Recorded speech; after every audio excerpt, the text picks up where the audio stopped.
Welcome to the Learning Pines YouTube. We hope this video helps. You begin by confirming compatibility and securing a backup. Here's how and why. Open About This Mac to verify the model and current build. This prevents installing unsupported firmware. Once done, start Time Machine or copy essential folders to an external drive so you can recover quickly if something fails.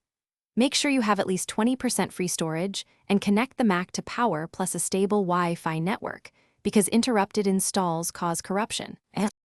You now download and initiate the installer. Open App Store or System Preferences Software Update, then click Get or Upgrade. This grabs the full installer with correct firmware. Disable File Vault and quit background apps to speed up disk writes and avoid permission conflicts. Once the installer runs, follow the prompts and don't interrupt the process. Mac OS may restart several times. Expect 30 to 60 minutes depending on drive speed, and monitor progress for any error messages. You finish by completing setup and verifying system health. Sign into your Apple ID, update apps via App Store, and check system preferences for settings reset by the upgrade. If the Mac fails to boot or behaves oddly, boot to recovery and run Disk Utility First Aid to repair the disk.